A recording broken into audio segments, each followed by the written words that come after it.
আওয়ামী লীগের বাংলাদেশের রাজনীতিতে মানে ফিরে আসার আপনি কতটুকু সম্ভাবনা এবার দেখছেন? ধন্যবাদ মাসুদ ভাই। প্রথমত মন্ত্রী নূরের কথায় যদি বলি, এটা আমার কাছে খুব গুরুত্ব দেওয়ার মতো বক্তৃতা মনে হয়নি। এটা রাজনৈতিক বক্তৃতা এবং নেতা কর্মীদেরকে হয়তো উনি খুশি করার জন্য বলেছেন, কিন্তু উনি নিজেও ভালো করে জানেন যে আওয়ামী লীগ বাংলাদেশে এমন একটা রাজনৈতিক দল যেটা মানে নিঃশেষ করে দিলাম বা আওয়ামী লীগ আর আসবে না, এগুলো যারা বলে তারা নিজেরাও বিশ্বাস করে না। সো এগুলো নিয়ে আমাদের কথা বলা আসলে খুব গুরুত্বপূর্ণ আমি মনে করি না। তো আওয়ামী লীগ রাজনীতিতে ফেরার সম্ভাবনা কতটুকু আছে সেটা নির্ভর করছে যে আসলে আওয়ামী লীগ যারা করেন তাদের উপর এবং আওয়ামী লীগের নেতা নেত্রী যারা আছে তাদের উপর, তারা আসলে কি দিচ্ছে সামনের দিনে। জাতি এমন কোন পরিস্থিতিতে পড়বে যে তাদেরকে স্পেস দিতে, সেগুলোর উপরে নির্ভর করছে। প্রথমত শেখ হাসিনা এখন বিদেশে অবস্থান করছেন, তাকে ঘিরেই আবর্তিত হচ্ছে এখন বাংলাদেশ আওয়ামী লীগের রাজনীতি। এখন উনি যদি ওইখানে থাকেন এবং ওইখান থেকে কিভাবে রাজনীতিটা পরিচালিত করবেন, কিভাবে আওয়ামী লীগ প্রাসঙ্গিক হয়ে উঠবে, এগুলো অনেক কিছু নির্ভর করছে। উনি শুনতেছি উনি আসবেন, উনি আসার কথা বলেছেন।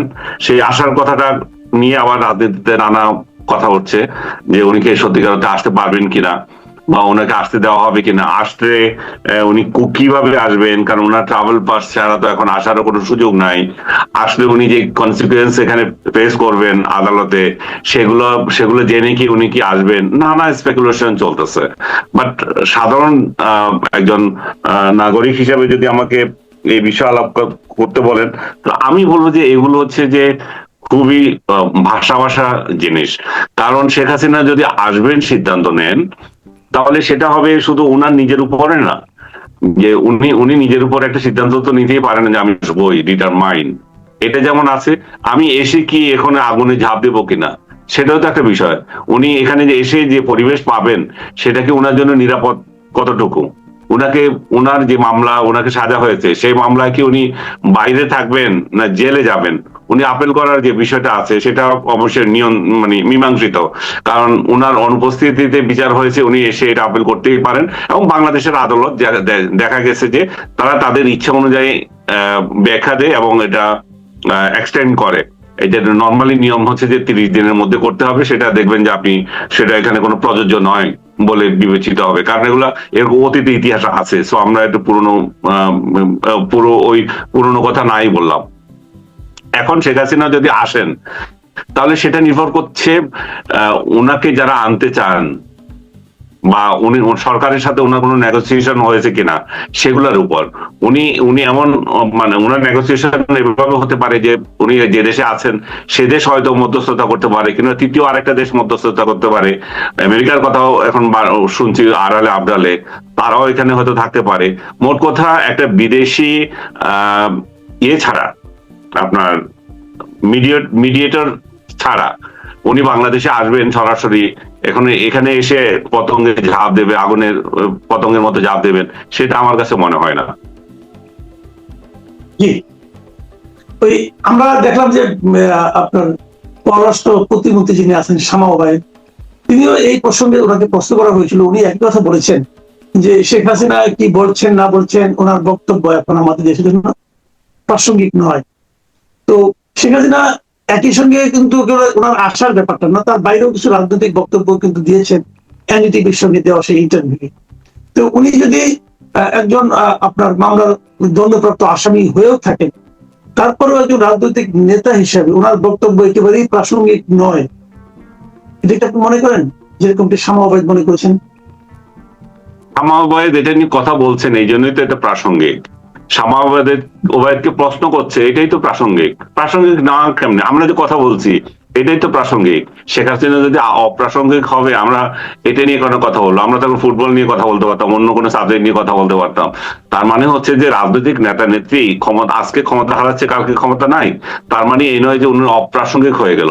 এবং বাংলাদেশে আওয়ামী লীগের মতো একটা রাজনৈতিক দল যখন বৃহত্তর একটা রাজনৈতিক দল এবং সেই দলের উনি নেত্রী এখনো, তো এই জন্য এটা প্রাসঙ্গিক। কারণ আওয়ামী লীগ তো নিঃশেষ হয়ে যায় না, আওয়ামী লীগকে আপনি আইন করে হয়তো কার্যক্রম করতে দিচ্ছেন না, সেটা এক জিনিস, কিন্তু দল হিসেবে আওয়ামী লীগ শেষ হয়ে যাওয়া সেটা আরেকটা জিনিস। তাহলে আওয়ামী লীগ যারা করে তারা কোন দল করছে? তারা কি আরেকটা দল তৈরি করেছে এখন? বা তারা এমন একটা পরিস্থিতি তৈরি হয়েছে তারা অন্য দলে বেরিয়ে গেছে? তাহলে একটা অপ্রাসঙ্গিক বিষয় আসতে পারতো। এবং আওয়ামী লীগের নেতা নেত্রীরা জেল থেকে বের হয়ে তারা অন্য দল করছে, শেখ হাসিনার নামও নেয় না এবং দল নিয়ে তাদের কোনো কথা নাই, তাহলে একটা বিষয় দাঁড়ায়। কিন্তু সেই বিষয়টাতে সেই পরিস্থিতি কি বাংলাদেশে সৃষ্টি হয়েছে? একজন আওয়ামী লীগের কেউ কি আপনি দেখেছেন অন্য রাজনৈতিক দলে যোগ দিতে, যারা প্রমিনেন্ট? দুই চারটা যেগুলো গ্রাম পর্যায়ে আপনার মানে ওই মাস্তানির জন্য দল, এই দলে আসে ওই দলে যায়, তাদের উদাহরণ তো এখানে প্রযোজ্য না। যদি বড় দাগে আমরা কথা বলি, বড় রাজনৈতিক দল নেতা নেত্রীদের মধ্যে কেউ তো কোনো দল চেঞ্জ করে নাই।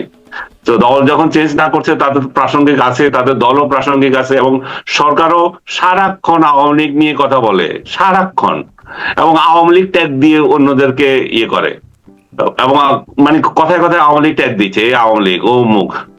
সরকারের মধ্যে আমরা যারা কথা বলছি তাদেরকে না, শুধু সরকারের মধ্যে, সরকারি দলের মধ্যে লোক আওয়ামী লীগ ট্যাগ দিচ্ছে, সরকারের মধ্যে বিভিন্ন যন্ত্রে যারা কাজ করছে কর্মকর্তা তাদেরকে ট্যাগ দিচ্ছে, আওয়ামী লীগ করেছে, আওয়ামী লীগের সাথে সম্পর্ক ছিল এই জন্য পদোন্নতি হচ্ছে না, পদোন্নতি দিলেও আবার সেই পদ ক্যান্সেল করে দিচ্ছে।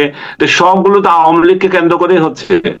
আওয়ামী লীগ যদি এতই অপ্রাসঙ্গিক হয়ে যায়, তাহলে সরকার তো আওয়ামী লীগকে গণায় ধরবে না, যে দ্যাটস অল, যে আওয়ামী লীগ 5 আগস্টের পর শেষ, এখন আমরা যারা আছি তারাই আমাদের দেশ গঠন করব, তারা কিভাবে এগিয়ে যাব, দেশকে কোথায় নিয়ে যাব সেটাই চিন্তা।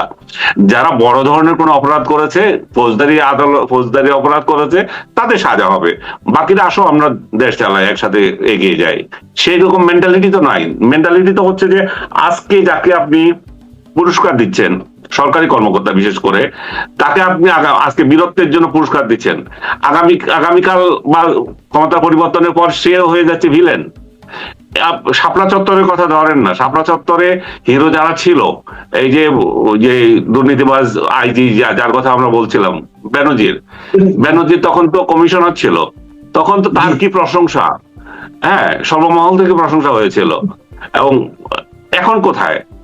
এরকম প্রত্যেকটা কর্মে আপনি দেখবেন যারা একসময় কাজ করে দিয়ে গেছে, প্রশংসা উড়িয়েছে, তাদের পরিণতি আবার খারাপ হয়ে যাচ্ছে। এখন যারা সরকারে আছে, তারেক রহমান সরকারের সাথে যারা মনে করছে যে আমরা কি যে একটা ভালো ভালো কাজ করে ফেলছি দেশের জন্য, সরকারের জন্য, তারাও দেখবেন আবার কালার্ড হবে। এটা তো শুধু ক্ষমতা পরিবর্তন, বিষয়টা হচ্ছে কয়দিন পরে হবে বা কত তাড়াতাড়ি হবে। হ্যাঁ, কিন্তু হবে। এই যে আপনি বলতেছেন যে ক্ষমতা পরিবর্তন হলে একদম আকাশ থেকে মাটিতে তাদেরকে ফিরে দেওয়া হচ্ছে, এই যে প্রবণতাটা, এই যে প্রক্রিয়াটা, এটা কি একটা সুস্থ সমাজের পরিচয় বহন করে? এর মধ্যে মোটেও এটা সুস্থ সমাজ না, এটাই তো অসুস্থ সমাজ, এটাই হচ্ছে প্রতিহিংসার সমাজ, এটা হচ্ছে যে হিংসা বিদ্বেষের সমাজ। এই যে শুধুমাত্র আমি এদের কথা বলছিলাম, আমাদের সাংবাদিক সমাজও একই ঘটনা। আমাদের সাংবাদিক সমাজও যারা আগে সরকারের চাটাচাটি করেছে এবং বদনামের শিকার হয়েছে, তারা তো একদিকে চলে গেছে। আর যারা চাটে নাই, যারা বিরোধী দলে ছিল, বিরোধী মতে ছিল, বলছে মানে কয়েকজন অনেকে মনে করে যে নির্যাতন না, এটা কি বলে, ডিপ্রাইভ হয়েছে। এখন বলছে যে আমি তো কোথাও চাকরি করি না, অমুক করে নাই, তমুক করে নাই, সবগুলো চাকরি করেছে, হয়তো বড় বড় পোস্টে যায় নাই। এখন দখল করে বিভিন্ন প্রতিষ্ঠানের টেলিভিশন ও পত্রিকাগুলোর এক একজন হেড হয়ে গেছে, যার কোনো যোগ্যতাও নাই অনেকের, এবং নিজেরা দেখাতে পারছে না যে কোনো সরকারের জন্য তারা কিছু করতে পারবে, এমন মনে হয় না। তারেক রহমান সরকারের মানে আশ্রয়ে এরা বিভিন্ন প্রতিষ্ঠান দখল করেছে, বিভিন্ন প্রতিষ্ঠানে ঢুকেছে, এবং যে যে যে স্টাইলে তারা সরকার বা মিডিয়া চালাচ্ছে, তাতে করে এটা সরকারের পক্ষ কোনো কাজ হবে না, কারণ এরও আরেকটা দালাল হিসেবে চিহ্নিত হচ্ছে। এরাও কিন্তু বড় ধরনের কোনো কিছু করছে না। এবং আরো আইরনি হচ্ছে যে সে নিজে দালালি করতেছে আর অন্যকে দালালির জন্য গালি দিচ্ছে। তুমি নিজে তো ঠিক নাই রে ভাইয়া, তোমার নিজের তো হচ্ছে, তুমি তো আজান দিয়ে কিভাবে বিএনপি হয়, জামাত হওয়া যায়, এনসিপি হওয়া যায় সেই চেষ্টা করছো। তুমি যখন এটা করো, তাহলে অন্যকে কিভাবে বলো যে অমুক স্বৈরাচারের দালাল ছিল, হেন ছিল, তেন ছিল? তুমি নিজেও তো একই জিনিস। সো এই কোন সেক্টরে চেঞ্জ হচ্ছে না, একই রকম ভাবে চলতেছে। ইউনুস প্রতিহিংসার রাজনীতি শুরু করে দিয়েছিল। আমরা আশা করেছিলাম যে নতুন একটা সরকার হচ্ছে, নতুন একটা বন্দোবস্ত হবে, নতুন একটা নিয়ম থাকবে, কিচ্ছু হচ্ছে না। বরং ইউনুসের আমলে যারা সুবিধাবাদী ছিল, তারাই আরেকটা সরকার, তারেক রহমানের সরকারকে ইউনুসের সরকার হিসাবে চালিয়ে দেওয়ার চেষ্টা করছে। ওরাই বলতেছে যে সব তো ঠিক আছে, এটা তো আগের সরকারই, শুধুমাত্র হিংসা প্রতিহিংসা কার সাথে? আওয়ামী লীগের সাথে। আওয়ামী লীগ যেগুলো করছে তোমরা দূরে থাকো, তোমরা ছাড়া তোমরা আশেপাশে আসতে পারবে না, আমরা ঠিক আছি। এবং আমরা ঠিক আছি সেটাও কয়দিন চলে কে জানে, ক্ষমতা দ্বন্দ্বে তারা কোথায় যায়। না আমার চোখে ওইটাই যে কন্টিনিউ, এটা ইউনূসের সরকারের কন্টিনিউশন চলতেছে, বড় ধরনের কোনো চেঞ্জ আসতেছে না, শুধু চেঞ্জ আসতেছে সরকারের কিছু পোস্ট, মানে বিএনপি ছিল, জামাত ছিল, সেটাকে বিএনপি দিচ্ছে, এরকম কিছু চেঞ্জ আসতেছে, কিন্তু পলিসিগত ভাবে কোনো চেঞ্জ নাই, একই জিনিস। আরেকটা কথা আপনি যেটা বলেন এই মাত্র, যে নিজেদের মধ্যে হয়তো কিছু পাওয়া না পাওয়া নিয়ে এক ধরনের দ্বন্দ্ব, এর চেয়ে বেশি কিছু আমরা দেখছি না। কিন্তু এর বাইরেও আমরা দেখলাম এই জিনিসটাও, যে আজকে আপনি নিশ্চয়ই খেয়াল করেছেন নতুন একটা রায় হয়েছে আদালতের, যে তত্ত্বাবধায়ক ব্যবস্থা এবং গণভোট সংবিধানে পুনর্বহালের একটা আদেশ এসেছে। তো এটা যখন এসেছে তখন এর পাশাপাশি দেখলাম যে এনসিপি তারা এটা নিয়েও হ্যাপি না, তারা বলছে এটা ভালো, কিন্তু এটা যদি ওই গণভোটের রায়ের মাধ্যমে বাস্তবায়ন করা হতো তাহলে আরো ভালো হতো। এরা নিয়ে আমরা জনগণের রায়কে আমরা আদালতের কাছে নিয়ে যাচ্ছি কেন, তাদের এই ধরনের বক্তব্য। কিন্তু জনগণের রায়টা কি আসলে, গণভোটটা কি আসলে জনগণের রায় সেখানে প্রতিফলিত হয়েছিল? এবং ওদের যে আদালতের একটা জিনিস তো হওয়া দিয়ে কথা, গণভোট দিয়ে হোক বা আদালতের রায় দিয়ে হোক, এটা নিয়ে তাদের যে অস্বস্তি অতৃপ্তি এবং গণভোটের রায় নিয়ে তাদের যে তারা, এটা নিয়ে যে বিএনপি কে দৃশ্যত গালাগালি করা, এটা কি আপনি কিভাবে বলবেন? প্রথমত আমি বলবো যে এই কেয়ারটেকার গভর্নমেন্ট যে ফেরত আসলো, এই ফেরত আসাটা কতটা কার্যকর হবে এটা কিন্তু বিরাট সন্দেহের বিষয়। এই দেশে 10 জন নিরপেক্ষ ব্যক্তি নাই আর, যাদেরকে কেয়ারটেকার গভর্নমেন্ট আপনি অন্তর্ভুক্ত করবেন, এবং কেয়ারটেকার গভর্নমেন্টের হেড কে হবে সেই বিষয়টা এখনো ধূম্রজাল আছে। এবং সেইটা নিয়ে আবারও যে রাজনীতি হবে না, যে বিএনপি আগের আমলে যেটা করেছিল সেটাও আপনি জানেন না, কারে বাড়াই দিবে কারে রাখবে, এবং যে বিচারপতিগুলো যে এখানে যে যিনি আসবেন উনিও তো তাদেরই লোক, তাই না? কারণ এখন তো দল দেখে দেখে পদোন্নতি হচ্ছে।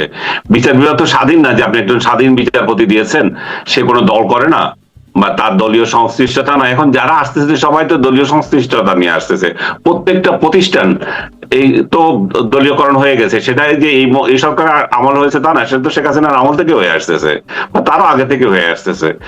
তো প্রতিষ্ঠানগুলো যখন দলীয়করণ হয়ে যায়, তখন সেখানে আপনি কেয়ারটেকার গভর্নমেন্ট হেড যে হবে তাকে যদি বেঁধে দিলেন যে অমুকই হবে, তো সেই লোকটা যে বিএনপির না, সেই লোকটা যে জামাতের না, আওয়ামী লীগের না, সেই গ্যারান্টি কোথা থেকে পাবেন?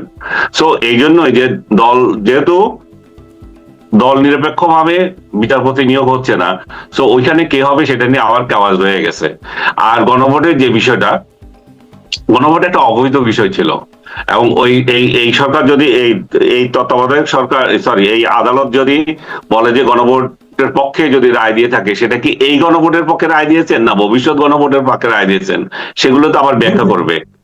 হ্যাঁ, কারণ ওনারা গণভোট, হ্যাঁ ভবিষ্যতের জন্য সংবিধানে গণভোটকে অন্তর্ভুক্ত করার জন্য, রাইট, গণভোট অন্তর্ভুক্ত হলো, গণভোট শেখ হাসিনা বাদ দিয়ে দিয়েছিল, কেয়ারটেকার বাদ দিয়েছে, অন্তর্ভুক্ত হলো। তো এখন যে গণভোট হলো, সেটার যে রায় হলো, সেটার ভিত্তিতে যে সংস্কার এবং সেটার ভিত্তিতে যে বিচার বিভাগের স্বাধীনতা, অনেক অনেক ইস্যুস গুলো আছে, সেগুলো যে এটা ইনক্লুড হয়ে গেছে ভাবার তো কোনো কারণ নাই। যে সংস্কার নিয়ে বড় বড় কথা বলে, কিসের সংস্কার হয়েছে, কিসের সংস্কারের প্রস্তাব হয়েছে? প্রথম সংস্কার তো হওয়া উচিত সরকারের মেয়াদ 4 বছর করা, ওইটা তো করে নাই। 5 বছর আমেরিকার দালালি করতেছে, আমেরিকাকে অনুসরণ করো না। আমেরিকা তো 4 বছর ধরে সরকার চালায়, এবং দেখা যায় যে সরকার খুব ভালোভাবেই চলে, কারণ এই 2 বছর পরেই আজান দিয়ে চুরিদারি করতে থাকে সরকার দলের লোকেরা। এখন তো আরো আগে থেকে শুরু হয়ে গেছে, 2 বছর পরে কাউকে চোখেই দেখবে না, এমন আজান দিয়ে চুরিদারি করবে। আর 3 বছরের সময় ইলেকশন চলে আসে, তো এই জন্যই 4 বছর, এবং ইলেকশনের আগের বছরে হয়তো চুরিদারি কম করবে, এটা একটা প্রতিফলন হবে। 4 বছর খুবই পারফেক্ট একটা টাইম, এবং বাংলাদেশ 4 বছরে ফিরে যাওয়া হচ্ছে বড় সংস্কার হবে, অন্য কিছু না। কারণ আমরা একটা সরকারকে এতদিন দেখতে অভ্যস্ত না, মানে আমাদের যান চলে যায় যে আমরা আমাদের রায় দিয়ে একজনকে বসালাম, সে যখন লুটপাট, সে যখন অপকর্ম করতেই থাকে, সেটা তো আর আমাদের সহ্য হয় না। যদি ভালো লাগে সে পরের বার দেবো, কিন্তু এই টেনিউরটা এত বড় করে রাখছে, এটাতে একটা বড় ধরনের সমস্যা তৈরি হয়েছে। সংস্কার যদি হয়, এটাতে হোক সংস্কার, একজন 2 বারে বেশি থাকবে না, 3 বারে বেশি থাকবে, সেটা বিষয় না। ও যদি যোগ্যতা হয় তাহলে থাকতেই পারে, ভালো লোক হলে থাকবে, জনগণ যদি চায় থাকবে। আপনি নির্ধারিত করে দেওয়ার কে? তার থেকে বরং আপনি টেনিউরটা নির্ধারণ করে দেন। জি, অনেক ধন্যবাদ জনাব আনিস আলমগীর। প্রিয় দর্শক, আপনারা শুনলেন আনিস আলমগীরের ব্যাখ্যা বিভিন্ন বিষয়ে। আপনাদের মতামত লিখে জানাবেন। আবার কথা হবে, দেখা হবে। আল্লাহ হাফেজ।